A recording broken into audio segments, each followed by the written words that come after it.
Indiana Newsdesk is made possible in part by Smithville Fiber Internet, streaming TV, home security and automation in Southern Indiana. More information at smithville.com. Mallard Grodner Attorneys, providing legal services to clients and the community. Understanding, expertise, results. Bloomington and Indianapolis. lawmg.com. IU Center for Rural Engagement, extending IU Bloomington resources to improve Hoosier lives in partnership with communities and organizations. rural.indiana.edu. And by WTIU members. Thank you.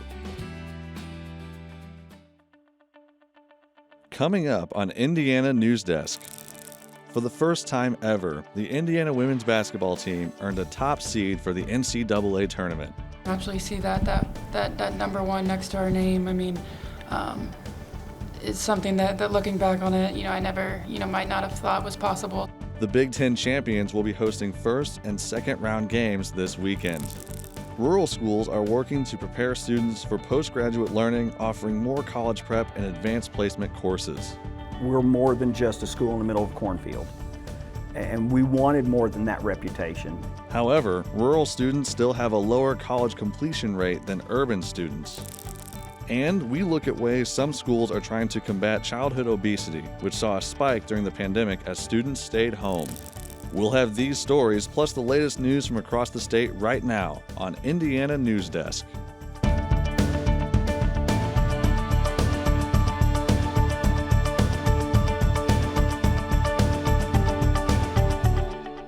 Welcome to Indiana Newsdesk. I'm Clayton Baumgarth, sitting in for Joe Wren. Those Miami, Oklahoma State, and Tennessee Tech fans you're seeing around Bloomington are in town for this weekend's NCAA women's basketball tournament.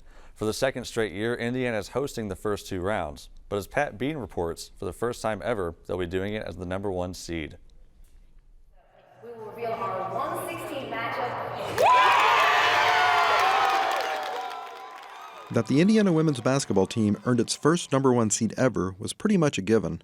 After all, the Hoosiers went 27-3, won their first Big Ten title since 1983, and are currently ranked number 2 in the nation. We had a pretty good idea that we'd be probably a one seed, but I think to actually see it, on the big screen, actually see that number one next to our name, I mean, it's something that looking back on it, I never, might not have thought was possible. When Berger arrived on campus 5 years ago, the Hoosiers had been to the tournament just twice since the turn of the century. Since then, they've made the last 4 NCAA fields. They've gone to the Elite 8 and the Sweet 16 in the past 2 seasons. It's really, special, like I say all the time, just to see where we came from when I, first got here in 2018 to where we are now. It's definitely, one of those moments where it kind of feels surreal. Berger has been instrumental in the Hoosiers' rise to the top. She's second in scoring, first in assist, and arguably the heart and soul of the team. 5 years ago, 6 years ago maybe, she believed. And this program, she believed in me and the vision. And for that, I'll always be grateful because that's what it takes. If Berger is the heart and soul, the team gets its strength from 6'3" All-American forward Mackenzie Holmes. The senior averages 22.3 points and 7.3 rebounds a game to lead the Hoosiers and was named the Big Ten's Defensive Player of the Year. She helped IU to a 16-2 record in the conference and its first title in 40 years. And it comes in a year when the Big Ten is really good. A record 7 teams from the conference made the NCAA field, including a pair of number 2 seeds and a number 3 seed. And obviously the Big Ten is, I think, the best conference in the country, so we're going against tournament-ready teams every single night. So I think that helps us along with our past experiences in the tournament as well. This will be IU's 5th tournament appearance in 9 years under Morin. It would be 6, but the 2020 tournament was canceled due to the pandemic. She also guided IU to a WNIT title in 2018. Morin became the school's all-time winningest coach this season, and IU's next win will be her 200th at the school. But she's eager to get the tournament going and not taking anything for granted. There's only 68 teams that get selected year in and year out, and to be selected first, but also to get that number 1 seed, which has never happened in this program, is both thrilling, but we're very humbled by it and just grateful for the opportunity that's ahead of us. That opportunity could lead to a first NCAA title for Indiana. Morin says it's up to the Hoosiers as to how far they go in the tournament. Because of the balance, because of the talent, because of their competitiveness, how businesslike that they approach each game, that, the sky's the limit for this group. For Indiana Newsdesk, McNeil for three. I'm Pat Bean. We're joined now by Amy Matheny, a member of IU's only other Big Ten championship team back in 1983. Welcome to the show, Amy.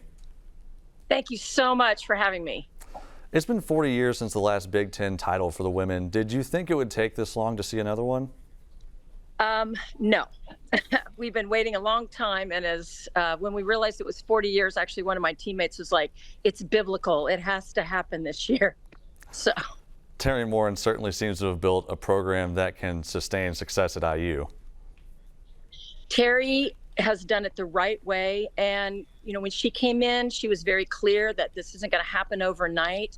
And I hope people can see, we live in a culture that wants instant success. But if you want sustained success, like Coach Morin has done, right? I think we're 7 or 8 years into over 20 wins a year. You have to do it the right way. You have to build a culture, right? Not just a team, but you have to build a culture that sustains itself year in and year out.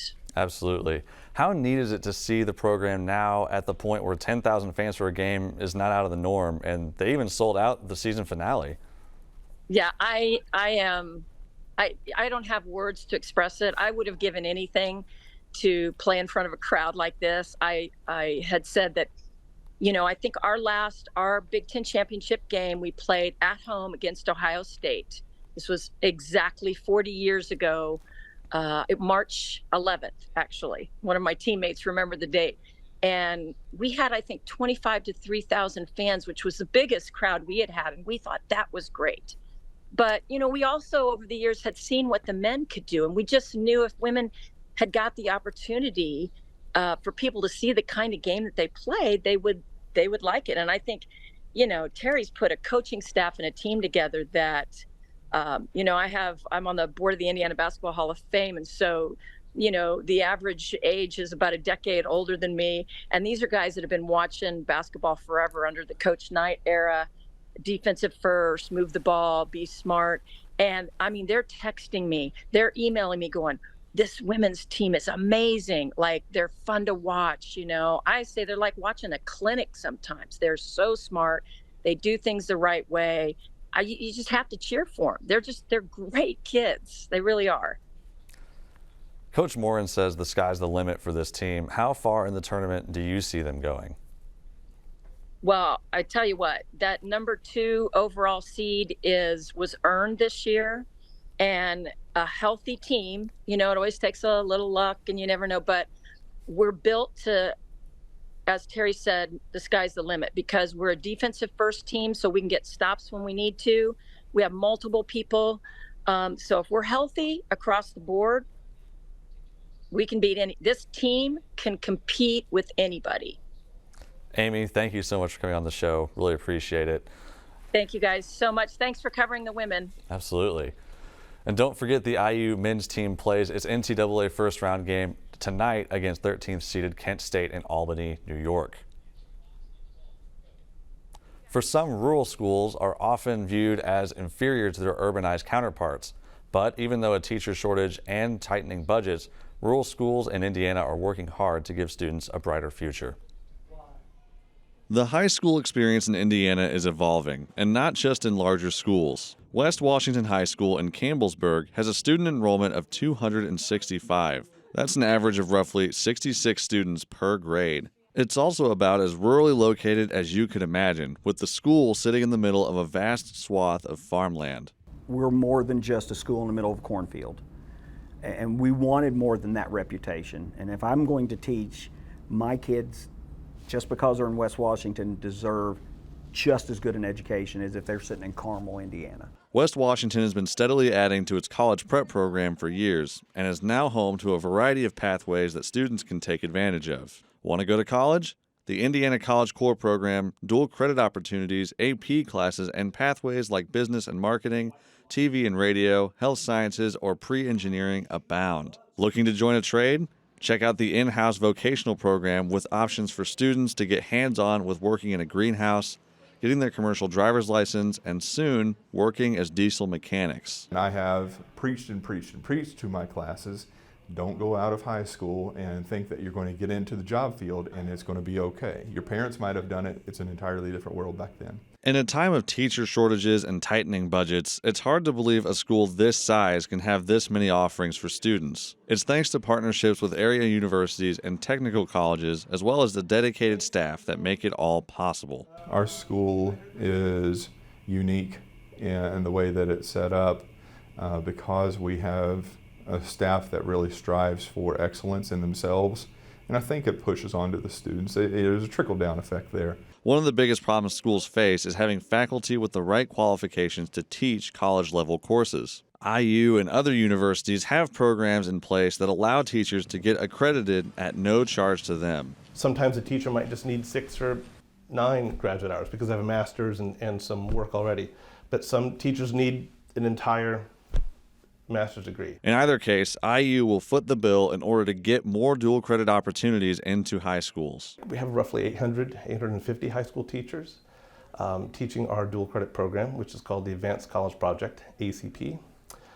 They're located in about 290 high schools, and we serve each year about 20,000 students. Since universities started offering dual credit opportunities in 1982, more and more schools have switched from the popular AP program. Dual credit differs from the AP program in that students receive the credit on whether they pass or fail the course. In AP, students must pass an exam at the end of the course to get the credit. One of the reasons dual credit has grown over the past 10 to 15 years in particular is this aspect that for some students an AP exam might be too high of a high stakes of an experience. The other difference is that teachers need to be more accredited to teach dual credit classes. Usually that would be a hurdle for smaller schools to get over, but thanks to ACP, the door is open for teachers in the state to bring dual credit options to their classrooms. We believe that if earning the Indiana College Core provides students an advantage,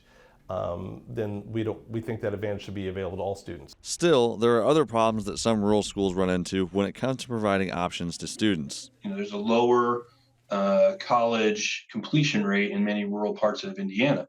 So if I want to find somebody who could be dual credit certified in physics or chemistry, I'm going to have a tougher issue doing that just because I have less people who have a bachelor's. The Indiana Small and Rural Schools Association is an advocacy group focused on making sure statewide education policies aren't leaving out the little guys. The organization stays busy considering how many parts of the state fall under their umbrella. We did a review a couple months ago, and 220 out of the 290 districts have some part of their district that the federal government classifies rural. While West Washington has fared well through the teacher shortage, many schools have not.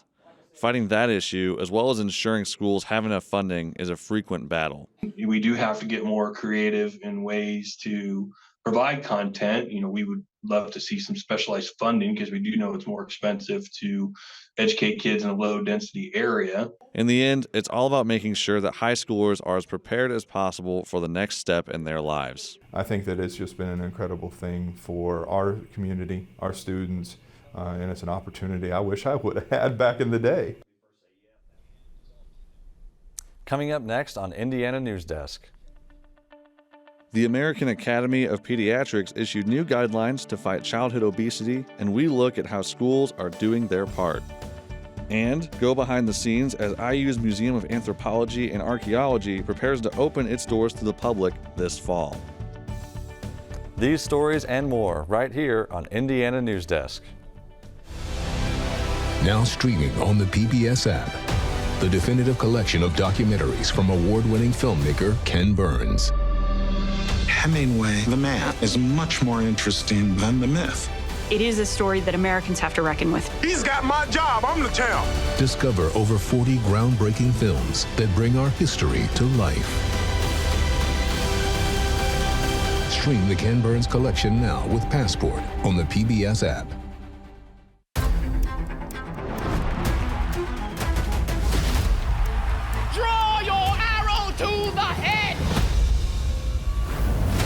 We're running out of time. Oh, God! I already feel so empowered. We could just live happily ever after, but that would be no fun at all.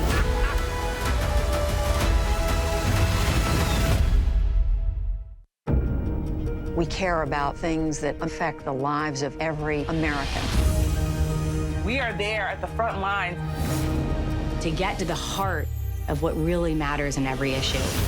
This country has not seen this in 80 years. This extraordinary moment in American history. You're making such a huge impact. Trust is at the heart of what we do.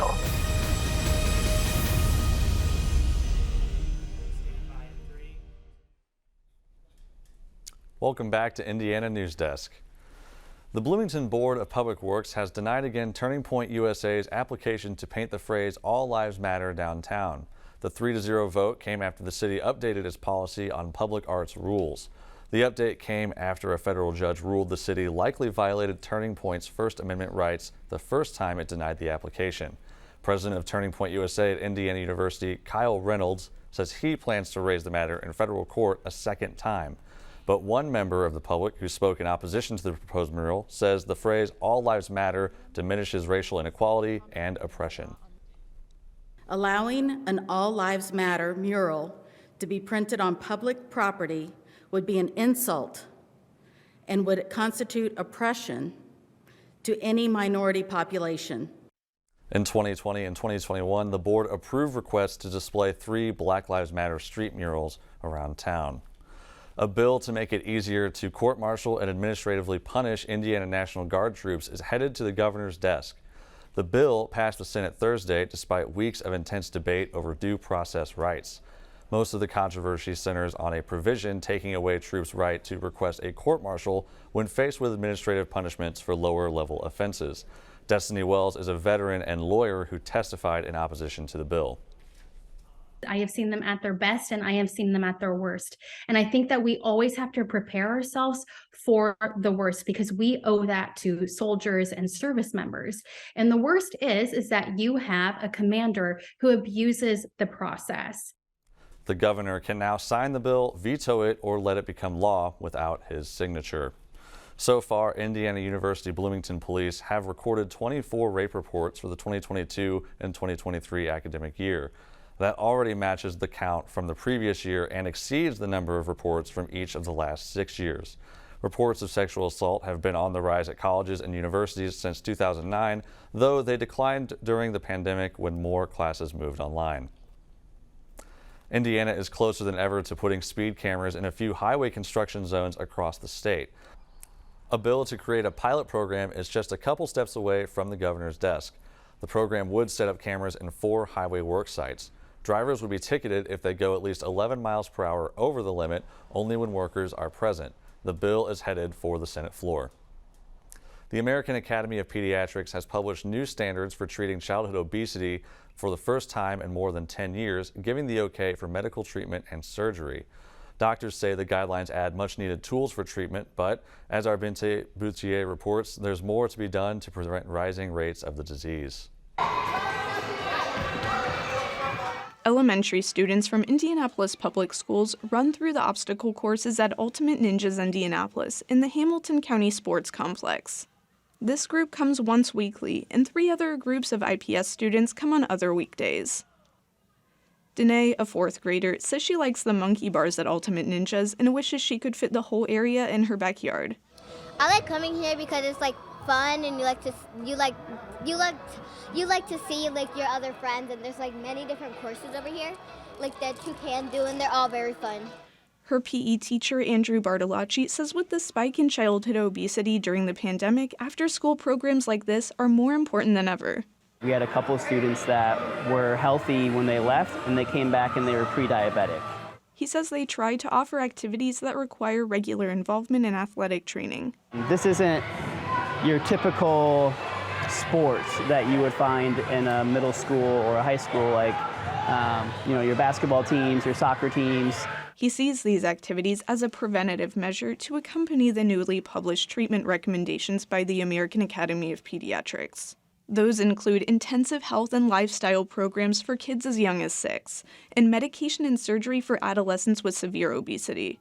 Dr. Sarah Naramore with the Riley Children's Hospital says the causes for obesity are complex and can't be attributed to just one factor like diet or exercise.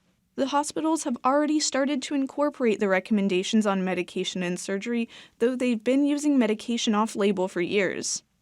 Naramore says the new guidelines help destigmatize treatment and mean physicians will be able to prescribe medication more easily.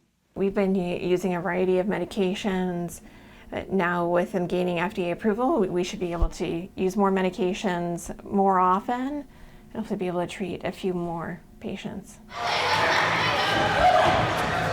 Matching the new standards, this year the FDA approved the use of weight loss medications like semaglutides for kids as young as 12, with a BMI in the 95th percentile for their age and sex. And the standards recommend bariatric surgery be considered for kids as young as 13 if they have a BMI at 120% of the 95th percentile. So it is one data point that we use, but not the only consideration. We will take into account muscle mass and how active kids are, but it is something that we need to be aware of. Naramore says these are necessary tools for treating obesity because of the negative effects the disease can have on quality of life. The kids may have snoring, they may wake up throughout the night and just not feel well rested for the day, and both of those then impact their academic performance. So it may be harder for them to focus during the day as well. And then as they get older, they're at a higher risk for other complications. The American Academy of Pediatrics study shows that early interventions with surgery and medicine do help kids lose weight and prevent the health risks that accompany obesity. But the treatments aren't available to everyone. About 60% of the patients in Riley's weight management program are on Medicaid, which doesn't cover the weight loss drugs or surgery. Some of these can cost more than $1,600 per month before insurance. The state health department says about 1 in 6 Hoosier children are classified as obese. About 65% of Hoosier adults are overweight.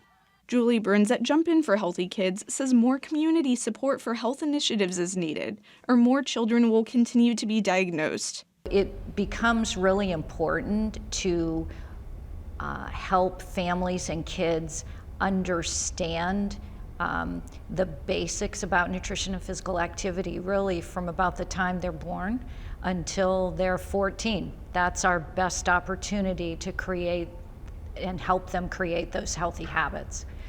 She's hopeful more resources will be geared to prevention as lawmakers discuss public health funding at the State House this session. Bartolacci says IPS will continue to look for non-traditional sporting activities to offer kids throughout the city as a way of showing them what's available. This is a program that allows for any kid, any size, any shape to be able to come and find success. And all my students have found that success and have persevered and have smiled, have laughed, have had a great time here.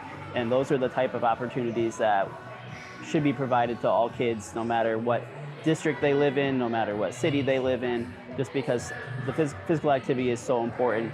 For Indiana Newsdesk, I'm Ben Taboutier. Indianapolis public schools use elementary and secondary school emergency relief funds to help pay for the time spent at Ultimate Ninjas. IU's Museum of Archaeology and Anthropology is opening this October, and it will feature over 5 million artifacts to help visitors understand human history. Sarah Molina has this report. The museum is organized in an inside-out approach, said Assistant Director Judy Kirk. This means visitors will have behind-the-scenes access to collections, virtual reality opportunities, and programming spaces for teachers and students. When people visit us, we hope that we can offer them new ways of thinking about not just, quote-unquote, other people, but also about how we ourselves are reflections of, again, our cultural environments, The primary exhibit will be a virtual reality experience, giving visitors the chance to immerse themselves into southern Indiana's historic angel mounds, which date back to 1250 CE. The angel mounds are accompanied by millions of contemporary artifacts from every continent, including ancient clothing, accessories, instruments, and more. Most objects are contained in glass cases to highlight themes from certain IU classes. The lower floor is open to visitors and features collections of artifacts students and staff are categorizing into the museum's archaeology lab. Because the IUMAA is a collaboration between the Glenn A. Black Laboratory of Archaeology and the Mathers Museum of World Cultures, it strives to bring public audiences together with the indigenous descendants of featured artifacts. We open up the institution to not just our audiences to come and see it, but also to the people who have their legacies represented here. And that's what's really important to us. The museum will feature an auditorium focused on education, where it will host workshops to explain artifacts to visitors. For Indiana Newsdesk, I'm Sarah Molina. Until it opens in the fall, the Museum of Archaeology and Anthropology is offering tours to classes while it continues to prepare exhibits. That's the end of this program, but our work continues online as we cover the news throughout the week at WTIUnews.org. Have a great weekend.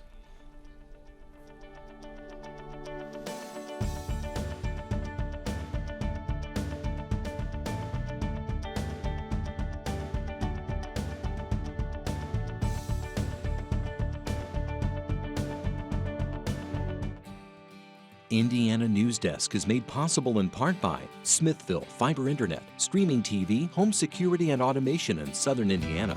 More information at smithville.com. Maller Grodner Attorneys, providing legal services to clients and the community. Understanding, expertise, results. Bloomington and Indianapolis. LawMG.com. IU Center for Rural Engagement, extending IU Bloomington resources to improve Hoosier lives in partnership with communities and organizations. Rural.indiana.edu. And by WTIU members. Thank you.